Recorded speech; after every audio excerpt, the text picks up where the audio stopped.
No lo presenté. No, ¿No? no viene.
Las jóvenes, eh, relevar a quienes no siempre están en el punto de lo público, relevar a las mujeres, relevar a el movimiento de las mujeres, relevar a las tesis, es un fenómeno mundial. Entonces, bueno, sin ir más allá, dejo en esta mesa abarcando un montón de temas que vamos a intentar hacerlo a tres compañeros muy cercanos míos, que yo los adoro con mi ser. Está con nosotros Sebastián Bravo, que es antropólogo, educador popular, militante de la Asamblea Antipatriarcal de Varones de Santiago.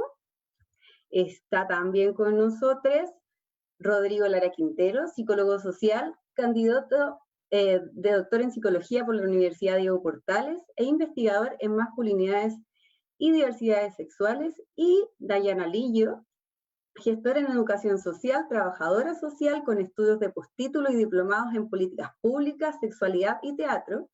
Actualmente ella se desempeña como coordinadora nacional del programa de prevención en violencia contra las mujeres de la Unidad de Violencia contra las Mujeres del CERNAMEC, del Servicio Nacional de bueno, ahí Dayana nos va a explicar la diferencia entre el servicio y el ministerio. Pero bueno, eh, quería partir esta mesa con un poco lo que dije.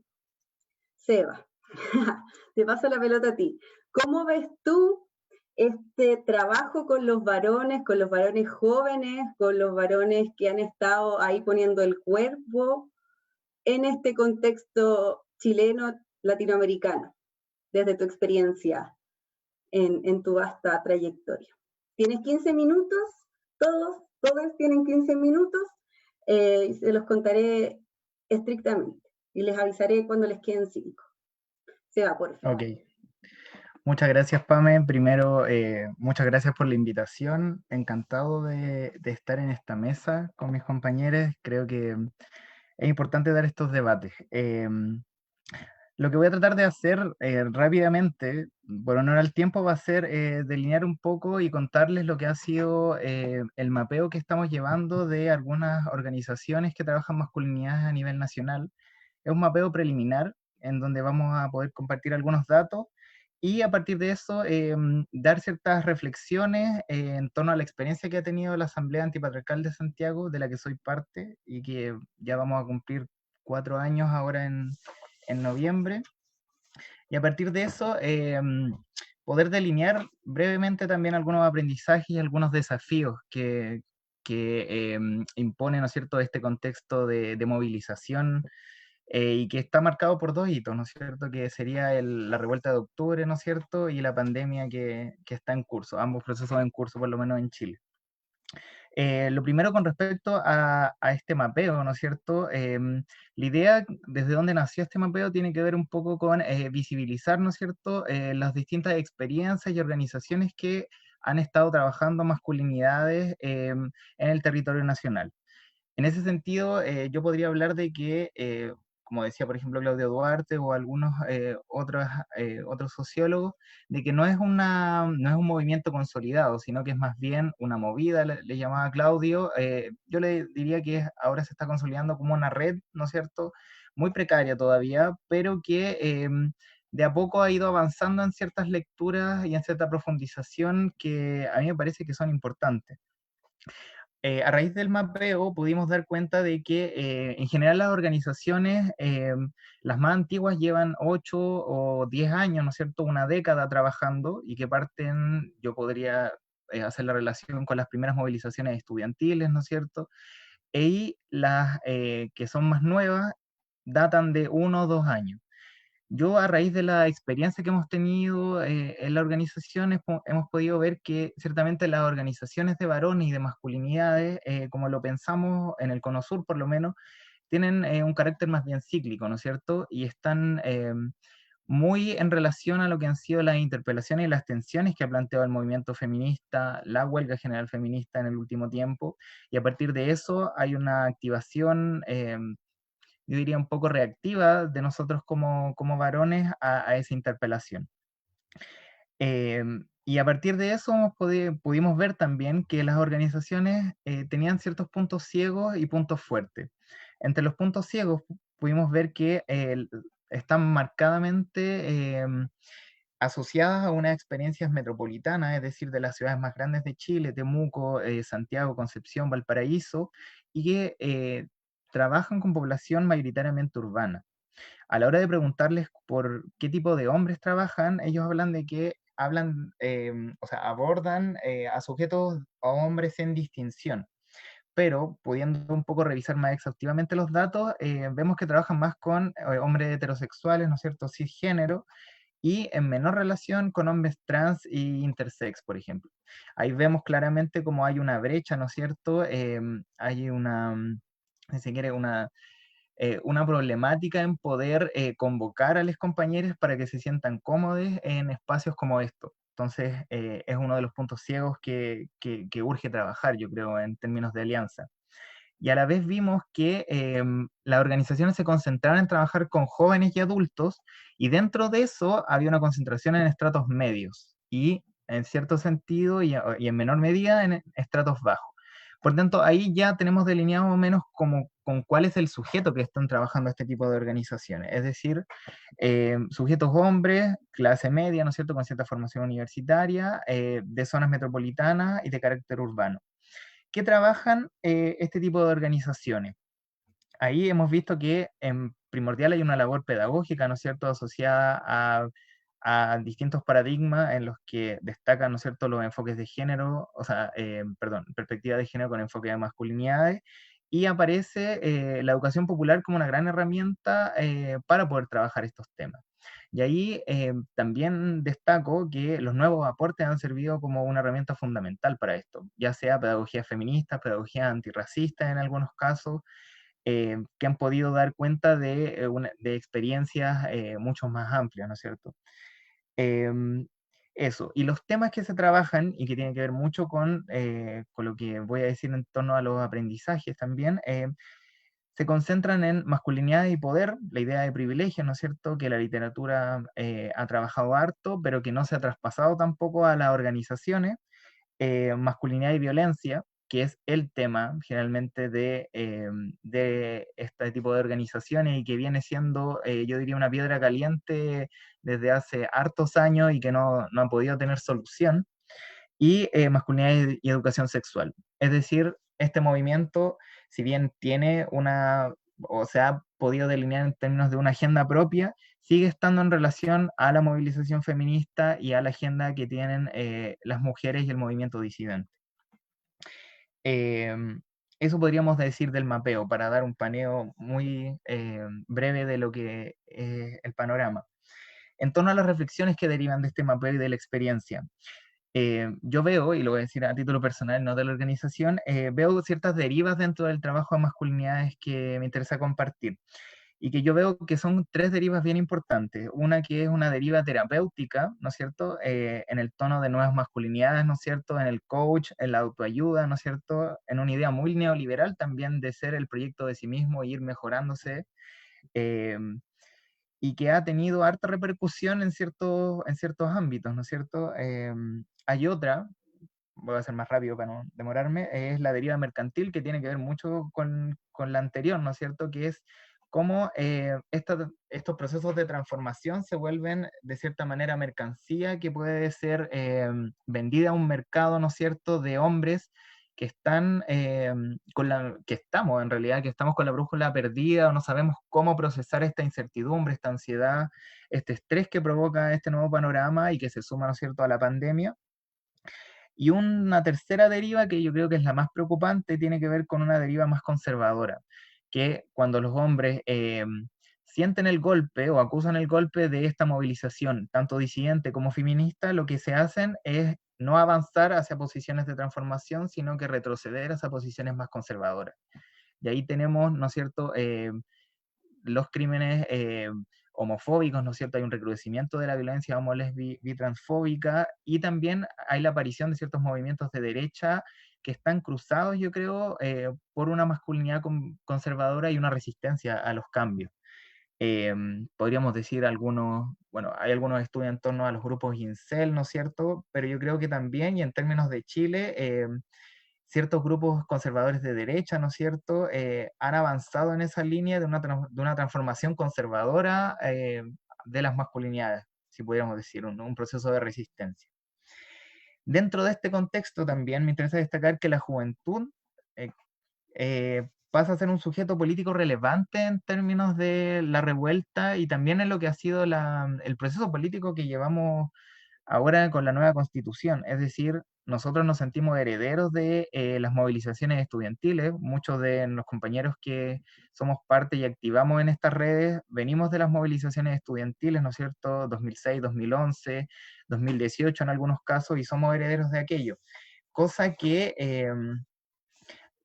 genera cierta brecha generacional, ¿no es cierto?, con otros grupos, ¿no es cierto?, sectores, por ejemplo, del trabajo, sindicalistas, partidos políticos mismos, ¿no es cierto?, organizaciones sociales, ha producido eso.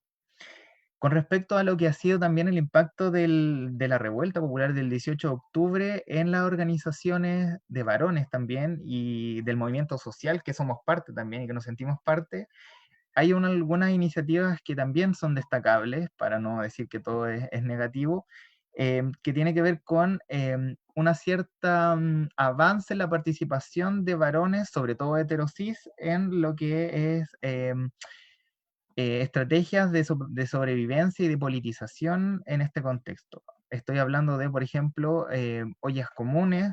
Hemos visto cierta participación de hombres en una reflexión que avanza en torno a la participación en tareas generalmente feminizadas, ¿no es cierto?, de cuidado no remuneradas.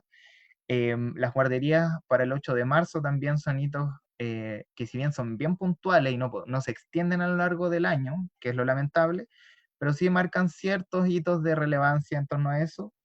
La participación en brigadas de salud han surgido también cierto rol de los varones y sobre todo las experiencias de los círculos de varones asociados a asambleas territoriales.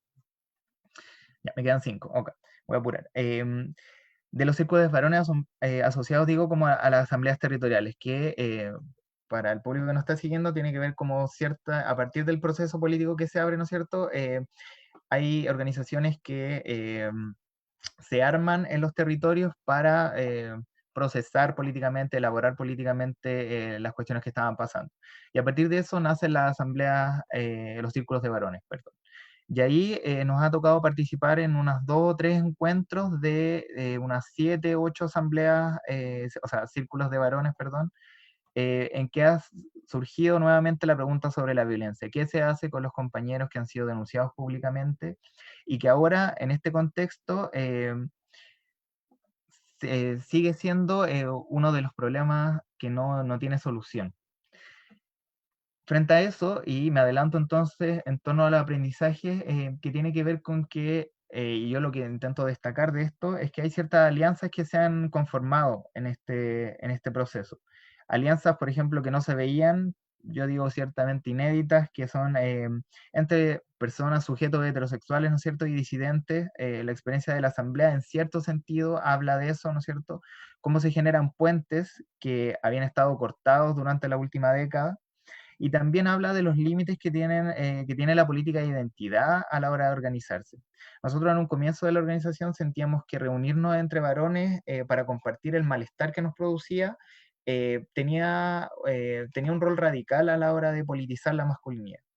Ahora, con el paso de un poco más de años, con el intercambio que hemos tenido en los ELVA, los encuentros latinoamericanos de varones antipatriarcales, vemos que la entrada a través de la identidad del yo tiene un límite bastante bajo, en el sentido que muchas veces la idea de varón antipatriarcal, ¿no es cierto?, o varón deconstruido, etcétera, y toda esa estetización y un poco de y burla también que han tenido el último tiempo, es una entrada que es inmovilista al final, que no recupera esa relación móvil que tiene el género de pensarlo en relación, siempre, siempre con un otro, en la idea de cambiar, ¿no es cierto?, cómo estamos participando con otros. Y es más bien la adopción de un discurso y una estética de manera. Y eso también asociado a los desafíos que tenemos como movimiento, o sea, como movida, si se quiere, como red, que tiene que ver con el abordaje de la violencia, pero desde las organizaciones sociales y comunitarias que han sido las protagonistas a la hora de abordar este tipo de temas y de plantear el debate sobre masculinidad en Chile. Y ahí hace falta una perspectiva que los venimos viendo hace unos 2, 3 años, que tiene que ver con una perspectiva antimunitivista, ¿no es cierto?, anticarcelaria y que abogue por la resocialización y ojalá por la reparación. Entonces, en ese sentido, es necesario que los movimientos sociales se doten de ciertos equipos psicosociales, que sabemos que tiene falencia el Estado, ¿no es cierto?, y la política pública, probablemente la Dayana hable de eso después, pero desde los movimientos sociales que se hagan cargo de eso. Y lo otro tiene que ver con la construcción de un movimiento, así lo digo, no necesariamente ya de una red, con todas las contradicciones que puede tener eso en clave de un análisis interseccional. Y interseccional no como una fórmula mágica que muchas veces se dice, ¿no es cierto?, que es como la solución a todos los problemas, sino como un lente que pueda un poco descentrar esta idea de masculinidades como una piedra monolítica rígida que no tiene diferencias, sino que más bien están cruzados por procesos de precarización, ¿no es cierto?, de homofobia y marcadas en esta revuelta, por lo menos, se ha visto, marcados por la clase, por ejemplo, de los hombres precarizados, los hombres trabajadores, los pueblos, naciones indígenas también que viven, ¿no es cierto?, un racismo institucional y personas en situación de discapacidad y, por supuesto, las disidencias que han sido, yo creo, sujetos fundamentales a la hora de pensar la masculinidad y las organizaciones de varones en Chile. Eso voy a decir, solo podemos complementar después las preguntas. Sí, súper, muchas gracias, Eva. Igual, como decía, esto es un gran tema que yo creo que nos da para semanas completas de conversación, pero es súper interesante lo que plantea y ahí tiro yo la piedra caliente a la Dayana. ¿Cómo nos hacemos cargo o cómo se está haciendo cargo el Estado, los servicios del trabajo de las violencias y del trabajo con los varones? ¿Cuál es tu experiencia desde ahí? Está silenciada, vaya.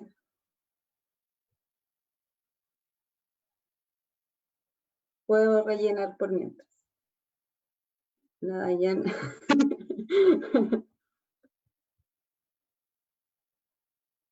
No te escuchamos nada.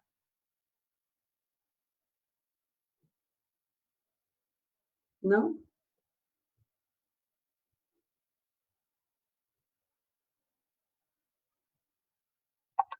¿Te tinca si mientras?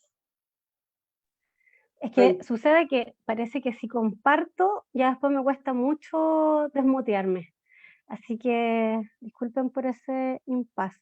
Bueno, aprovechando mi trabajo, que me da una posición de privilegio, ¿por qué no decirlo?, en el acceso de la información, al menos, a lo referente a las políticas públicas que se implementan desde el ámbito de promover la equidad de género. Es que me gustaría como compartirles el estado un poquito de la situación actual y que después vayamos mirando los desafíos. Entonces, les quiero compartir primero que el Servicio Nacional de la Mujer se crea en 1991, post dictadura. Es un servicio que, digamos, se crea con la participación activa de las organizaciones de mujeres feministas. Y este servicio tiene la ilusión de poder abordar por primera vez la desigualdad entre géneros. Voy a achicar aquí, ya. Entonces, a casi 30 años de la creación del CERNAM, es importante revisar un poco como este devenir histórico que es posible por la creación de leyes, ¿no? O sea, está una ley 19.023 que crea el servicio, y posteriormente se promulgan nuevas leyes, entre ellas la 20.066, que lo que integra es que hace cargo al CERNAM, al Servicio Nacional de la Mujer, de la atención a mujeres víctimas. En ese tiempo se crean 23 dispositivos. Posteriormente, en un continuo histórico, hay una promulgación de una nueva ley, que es la 20.820, que crea el Ministerio de la Mujer y le cambia el nombre al CERNAM, le pone un apellido que es Equidad de Género. Entonces, pasamos a llamarnos Servicio Nacional de la Mujer y la Equidad de Género, y la función principal es implementar los programas que crea esta nueva institucionalidad, que es el Ministerio de la Mujer y la Equidad de Género, que genera las políticas, planes y programas que van a beneficiar a las mujeres. Y en este tiempo hay un salto significativo de creación de dispositivos. Pasamos de 23 a 174, más un programa de prevención de violencia contra las mujeres y una línea de violencia extrema. Yo incluyo aquí una lámina para que aquellas personas que no son de Chile puedan tener al menos una imagen de cómo en nuestro país, y cuando decimos que hay presencia en todo el país, digamos, estamos pensando también en esta diversidad, ¿no?, de zonas extremas, donde el clima, entre otras cosas, son muy diversos. Entonces tenemos la institucionalidad del ministerio y del servicio. Y el servicio está abocado principalmente a fortalecer las autonomías para el pleno derecho, el ejercicio de derechos de las mujeres. Autonomía económica, física y política son sus focos principales. Y hay una serie de hitos que van, digamos, fortaleciendo de alguna manera la política pública en Chile, desde la suscripción a la CEDAW, hasta distintas leyes, algunas que ya mencioné, que crean esta institucionalidad, así como otras que también modifican, bueno, crean primero y luego modifican lo que en Chile vamos a entender por femicidio desde la ley, y estamos muy, muy contentos porque hay una ley que, si bien las leyes nunca son del todo satisfactorias, al menos hoy día tenemos una ley de femicidio que mira más allá del femicidio íntimo, y amplía esta figura y reconoce que existe femicidio cuando un hombre toma la vida de una mujer en razón de su orientación sexual, porque está ejerciendo un trabajo sexual, o porque está en una relación que no necesariamente debe tener convivencia, entre otros casos más que se tienen que revisar en en los procesos judiciales.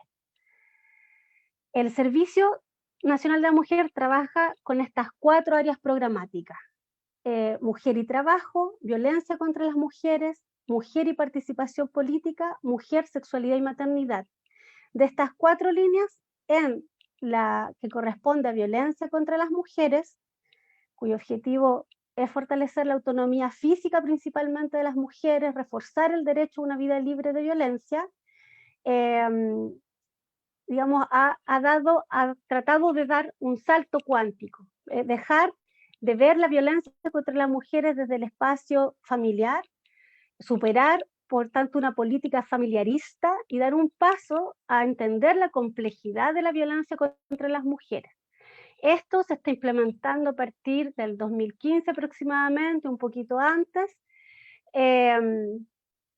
y lo que trata de hacer esta unidad es mostrar este abanico amplio de la violencia contra las mujeres, donde hay espacio público y privado, hay distintos contextos, laboral, educacional, callejero, solo por mencionar algunos, donde los tipos de violencia también se amplían. No solamente está la violencia física, psicológica, sexual, económica y simbólica, sino que también se amplía la simbólica, y hay distintas manifestaciones y se reconoce una diversidad de mujeres. Por tanto, la política pública está tratando de hacer este esfuerzo que le exige muchísimo, digamos, salir de esta mirada para ampliarse y reconocer una realidad diversa, muy diversa, ¿no es cierto? Donde aparecen fuertemente los enfoques de interculturalidad, de interseccionalidad, etc. Es en este contexto donde la unidad de violencia contra las mujeres en el programa de atención, protección y reparación tiene un centro tiene dispositivos que se llaman centros de reeducación de hombres, y en el programa de prevención también se trabaja con hombres en procesos socioeducativos. Son procesos más bien mixtos que a veces tienen esta característica de trabajar con solo hombres o solo mujeres, pero en general están pensados en su dinámica para ser implementados de manera mixta. Entonces, este programa de atención, dentro de la oferta que tiene para proteger a las mujeres, uno de esos componentes serían los centros de reeducación de hombres. Por tanto, yo creo que es importante visualizar que aún cuando el trabajo está dirigido a hombres, está pensado para, en beneficio de las mujeres. Estos centros lo que tratan de hacer es promover a través de la atención psicosocial y educativa la disminución y la prevención de la violencia que ejercen los hombres contra las mujeres en el ámbito específico de la pareja. Y no voy a profundizar en el modelo, pero aquí hay una lámina que nos sirve para visualizar que contiene distintas fases. Y hay una fase muy importante que corresponde a la evaluación, que se realiza en 4 sesiones individuales, otra fase de alianza motivacional y un fuerte trabajo grupal en 12 sesiones iniciales y posteriormente en 15, y una salida y un seguimiento posterior. El año pasado participaron en total la cantidad de 2.735 hombres, pero solamente 1.699 estuvieron en un proceso de atención. Y el 28% tuvo deserción, y egreso, como por quienes hicieron este proceso, fue de un 6,9%. Desde el ámbito de la prevención, que es el otro programa donde existe participación masculina, hay un trabajo incorporando un modelo presencial y no presencial a propósito de la pandemia. Este programa se desarrolla en 4 líneas de intervención: de difusión, sensibilización, capacitación y coordinación intersectorial, este programa va generando actividades de menor complejidad a mayor complejidad. Entonces, las actividades de difusión, la idea es que poder entregar elementos para que las personas conozcan la problemática, en sensibilización para que se promueve el deseo de cambiar la realidad, y en capacitación se profundiza y se trabaja desde tres enfoques principales. El enfoque de juventudes, porque la población a la cual está dirigida este programa especialmente es a jóvenes entre 14 y 29 años. Se trabaja con enfoque de género no binario, y también para la prevención de violencia, y se trabaja con cajas de herramientas. Tengo una lámina más donde aparecen los contenidos que se trabajan, ¿ya? Entonces acá podemos ver la importancia de no solamente trabajar reconociendo diferencias o discriminaciones por género, sino que también incorporar todas estas variables de clase, variables de raza, y también aquellas que corresponden a la edad, ¿no? En el programa, durante el año pasado, participaron, bueno, hay dos momentos. Un momento de sensibilización, como decía anteriormente, que intenta generar unos primeros acercamientos para generar estos deseos de transformar la realidad. En estos espacios hay una mayor participación de hombres. Del total de participantes, se contó con una participación de un 45% de hombres, y en la línea de capacitación tenemos la participación de un 28% de hombres, ¿ya? De todas maneras, en comparación a años anteriores, este programa está desde el 2015, ha habido un aumento de la participación, porque así como veíamos en el programa que trabaja con hombres que han ejercido violencia, que la participación, digamos, del proceso era de un 6%, en general en años anteriores ha sido de un 10%, lo mismo ocurría o similar con el programa de prevención, donde la participación de hombres también era de ese orden, y hemos logrado ir mejorando un poco esta cifra al focalizar en población juvenil.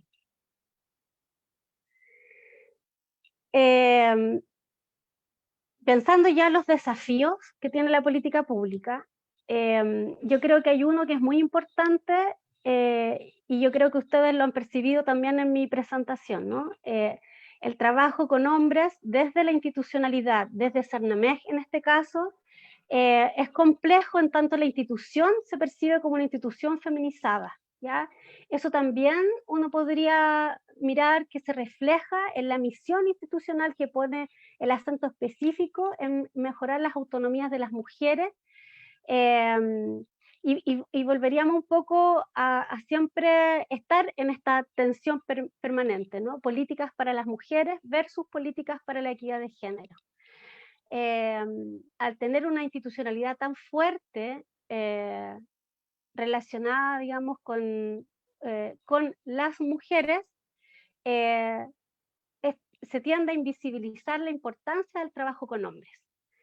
Y también, ¿por qué no decirlo?, en este contexto de movilización feminista, de estallido social, también ocurre que hay una mayor presión desde los movimientos de mujeres y feministas, de exigir también una mejora de la oferta para las mujeres, y no necesariamente con esta posibilidad de mejora para el trabajo con hombres. Ahí hay una tensión permanente.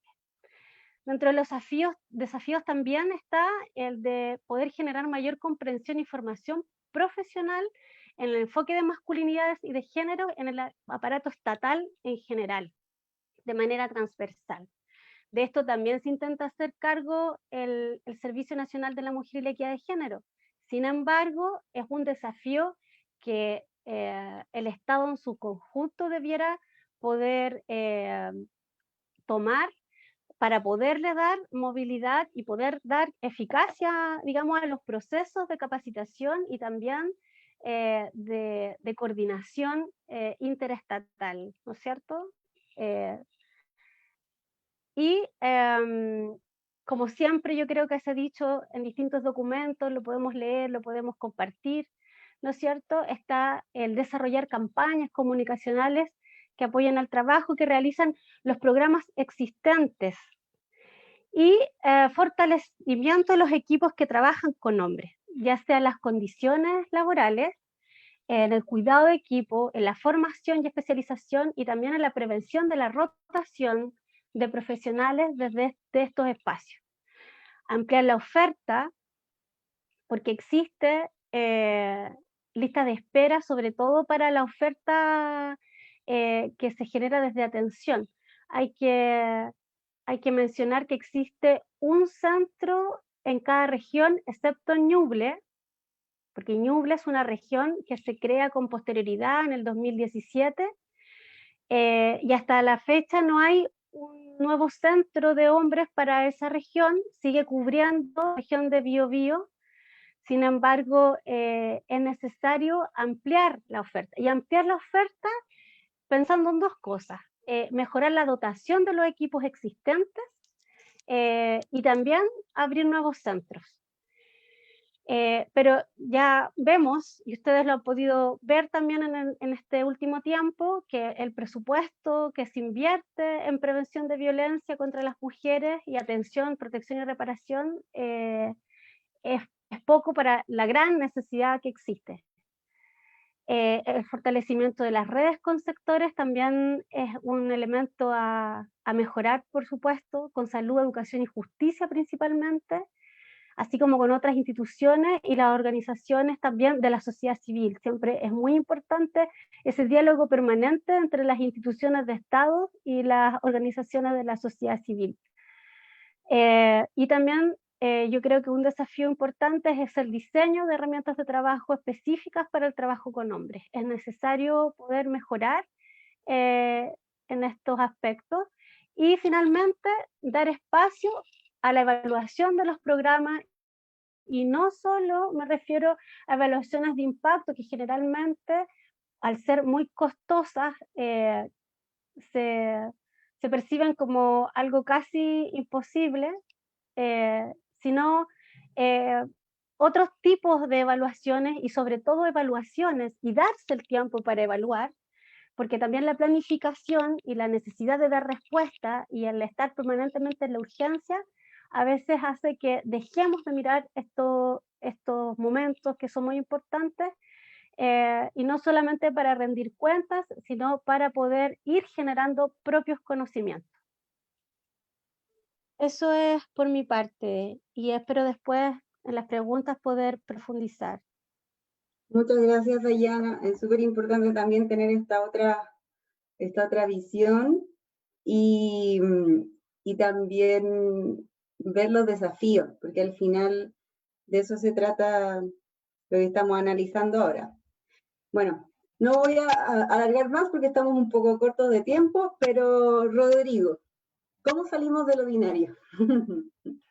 Te dejo ahí, te paso esa. O sea, la verdad, no sé si era esa pregunta la que estaba preparado para responder. Creo que es una pregunta mucho más compleja. Pero sí, o sea, hay varias cosas que, bueno, yo en realidad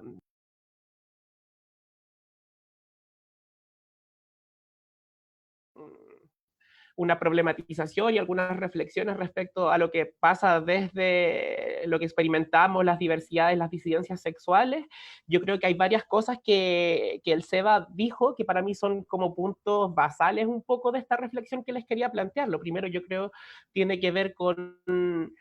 Bueno, o sea, cuando se me propuso un poco reflexionar respecto a la intersección entre masculinidad y diversidad sexual, creo que es una cuestión cuyo puente veo cada vez más, o sea, no sé si cada vez, pero lo veo muy desdibujado aún.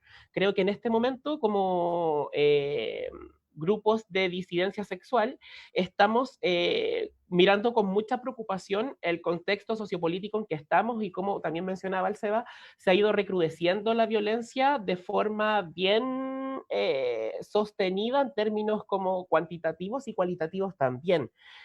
Como dato, en Chile, en los últimos 2 años, y en particular el 2019 fue el año más violento de la década en términos de crímenes y abusos homo, lesbo, transfóbicos. Hubo un aumento de un 58% de denuncias y de casos.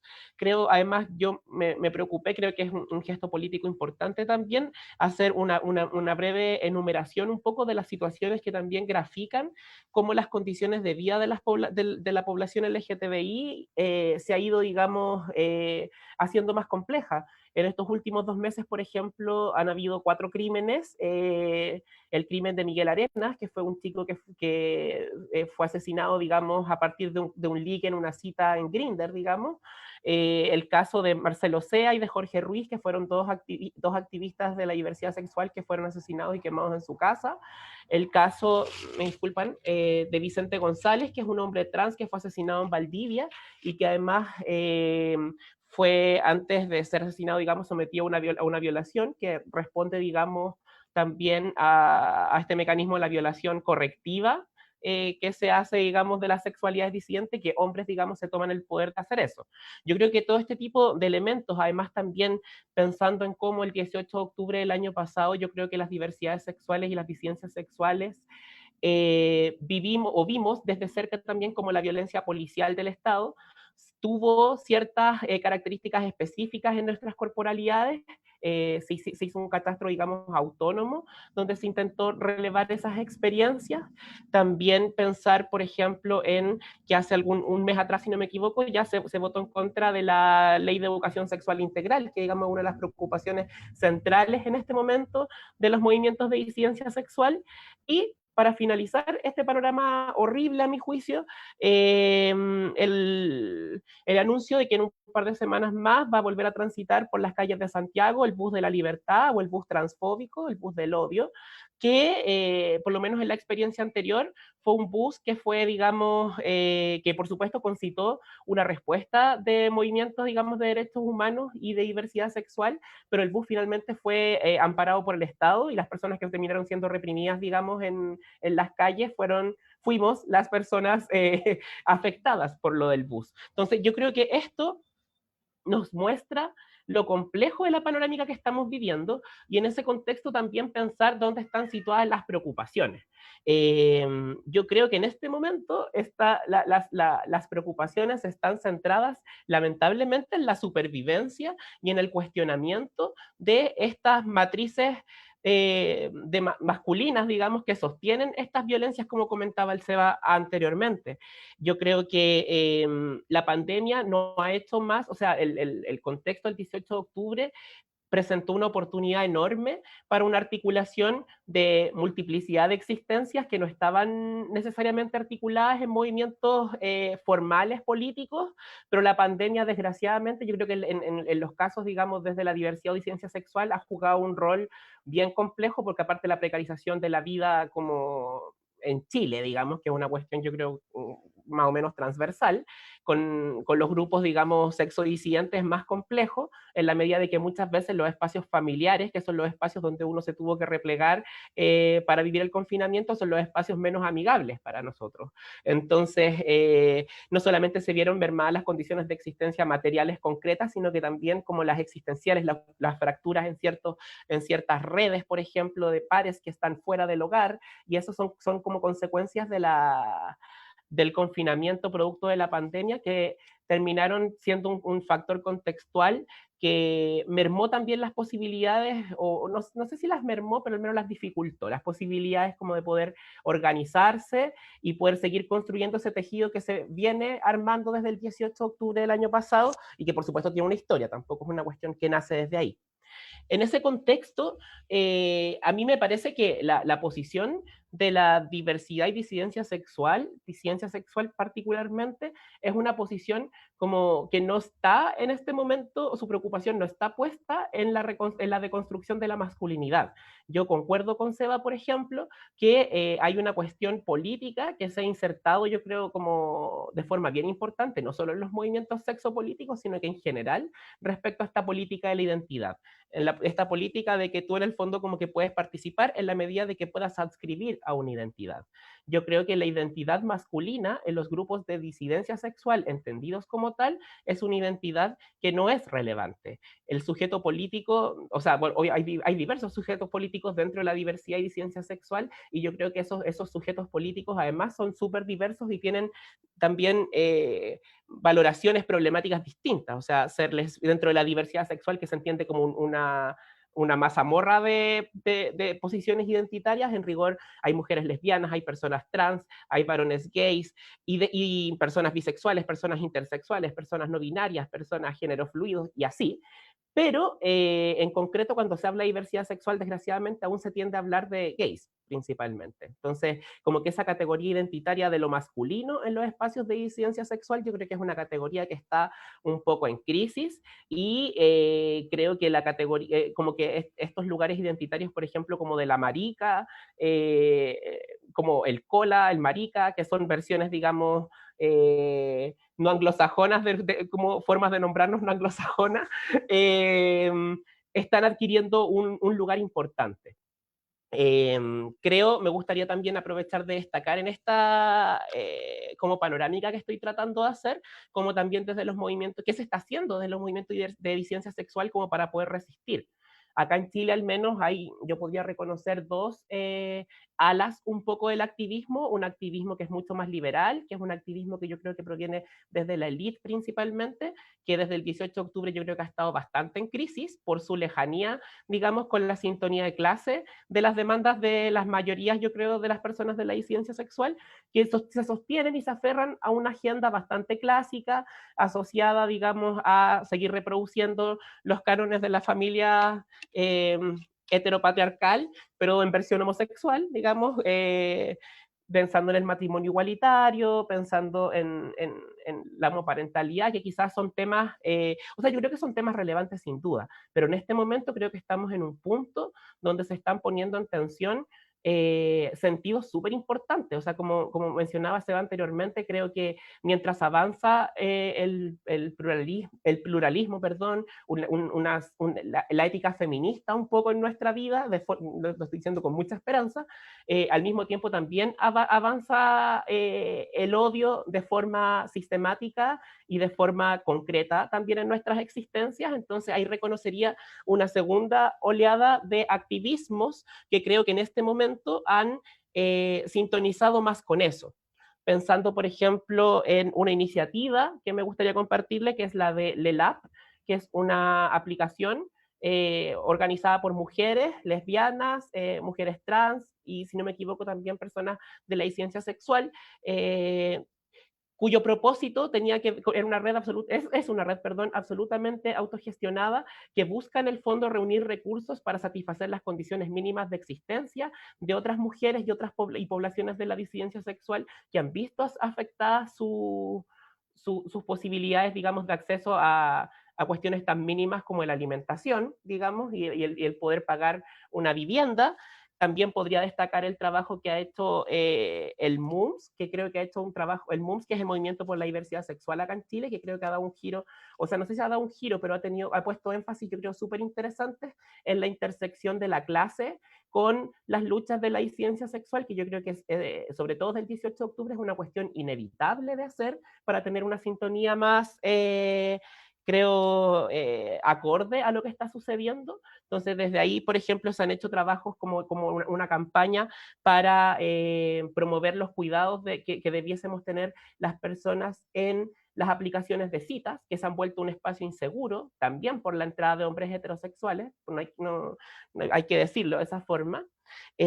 También el trabajo que se ha hecho en ollas comunes, como mencionaba Seba anteriormente, que también son espacios que igual creo que son súper interesantes porque ahí se tienden a, no sé si a desdibujar quizás un poco esas barreras de la política de la identidad, en una suerte de encuentro donde pueden participar, digamos, sujetos que se enuncian desde distintos lugares o donde quizás esa enunciación no es tan importante versus lo que les une ahí, digamos, que es básicamente poder acompañarse en esta subsistencia frente a condiciones de vida que se han visto mermadas también por un Estado que nos ha hecho cargo de la crisis sociosanitaria que estamos enfrentando como país.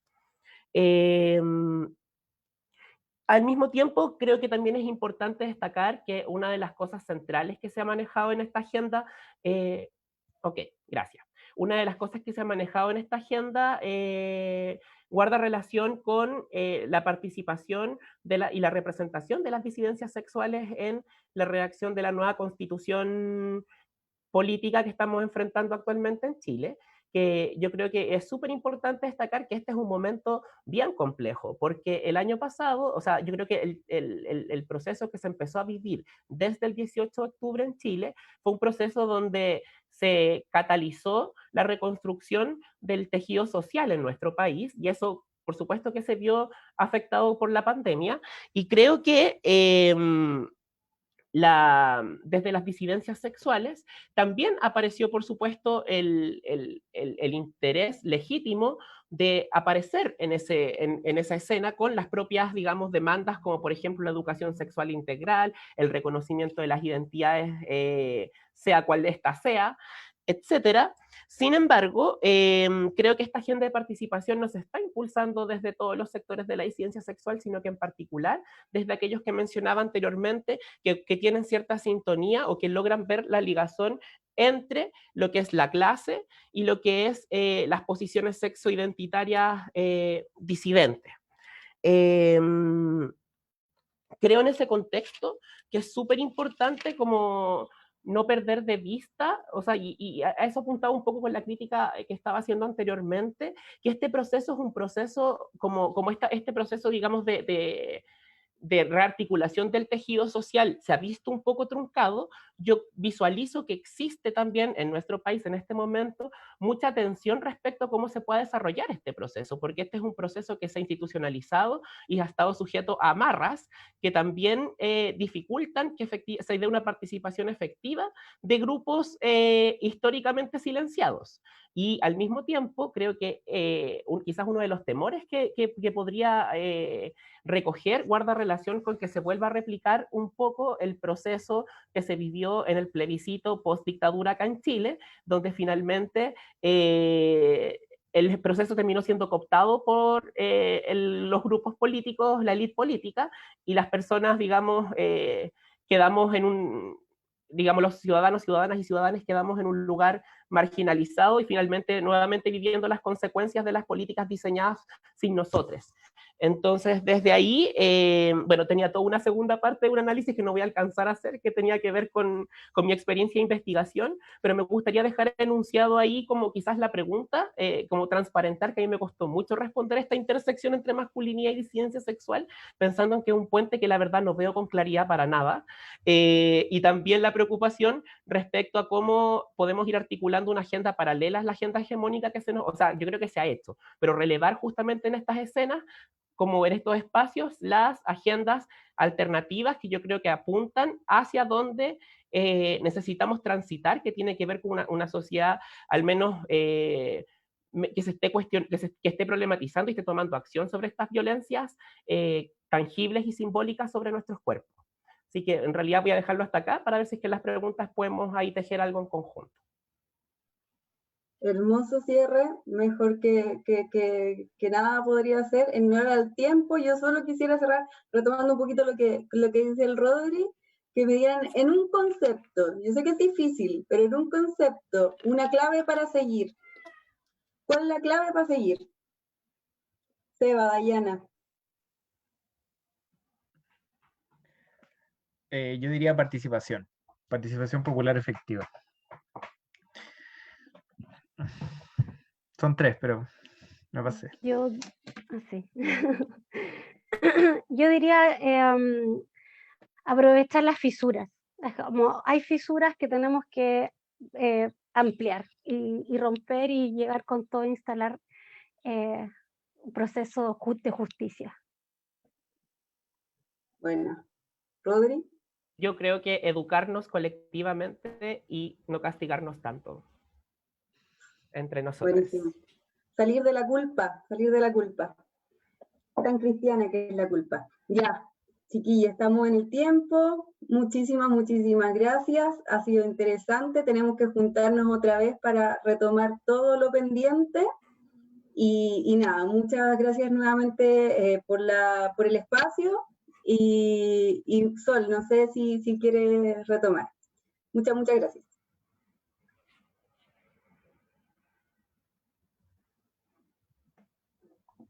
Nos despedimos. Muchas gracias a Pamela, a todos los panelistas, a Sebastián, a Dayana, a Rodrigo. Muchas gracias, muy ricas intervenciones. Continuamos ahora con el simposio. La próxima mesa que tenemos en breve, intervenciones de UNFPA en América Latina, masculinidades en tiempos de pandemia, las violencias de género y el COVID-19. Muchas gracias. Seguimos en unos minutos. Gracias a todos y todas.